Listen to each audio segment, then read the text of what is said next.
Aprilianisa dengan NIM 220104060, kelas A semester 3.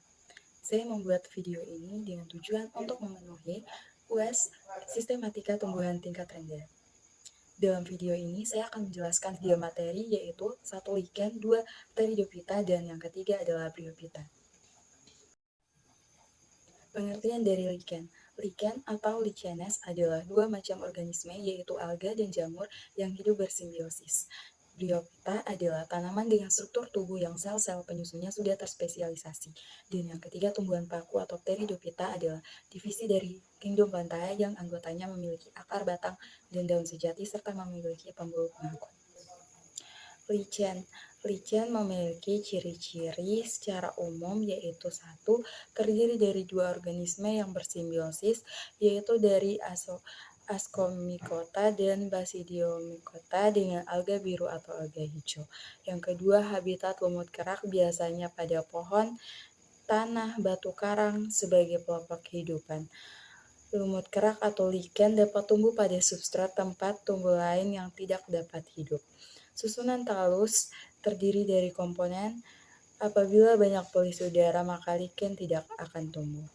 Yang ketiga, bentuk tubuh berupa talus yang tipis pada irisan melintang.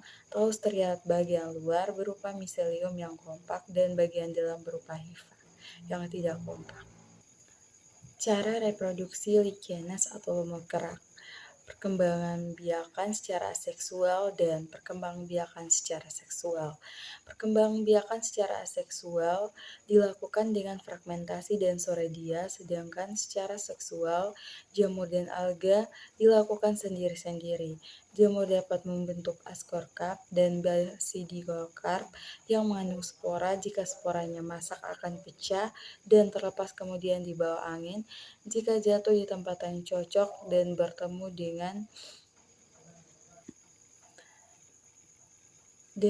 dengan alga, maka akan membentuk lichenes. Berikut adalah klasifikasi dari lichenes. Yang pertama, Crustose, bisa dilihat di gambar di samping. Ini merupakan contoh dari jenis klasifikasi lichenes, yaitu Crustose.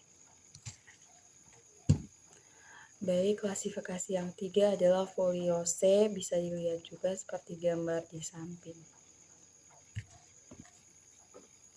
Klasifikasi yang ketiga adalah Fruticose. Dan yang keempat adalah Squamulose.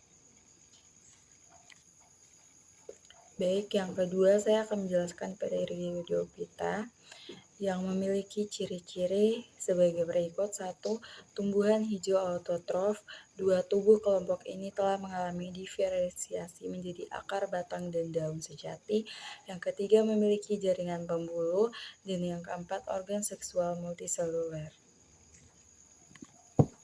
Berikut adalah klasifikasi dari Pteridophyta. Yang pertama adalah Psiloptinae atau paku purba, seperti gambar di samping. Paku purba ini belum memiliki spora atau belum memiliki akar batang sejati. Yang kedua adalah Lycopodinae atau paku rambut.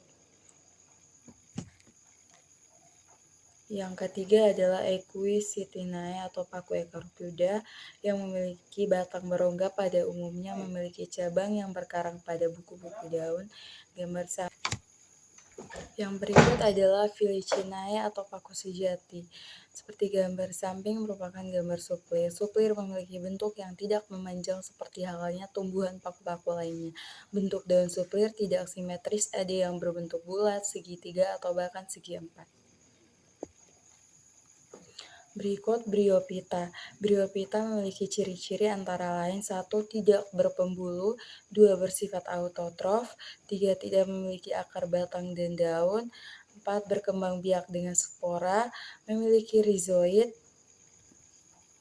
Memiliki pori-pori sederhana dan merupakan tumbuhan perintis.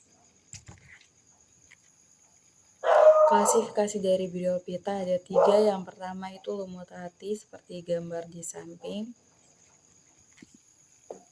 Yang kedua adalah lumut tanduk. Dan yang ketiga adalah lumut sejati. Lumut sejati yang umumnya tumbuh di tanah, tembok, dan tempat-tempat terbuka lainnya. Lumut sejati memiliki batang yang tegak, bercabang, dan daun yang berukuran kecil.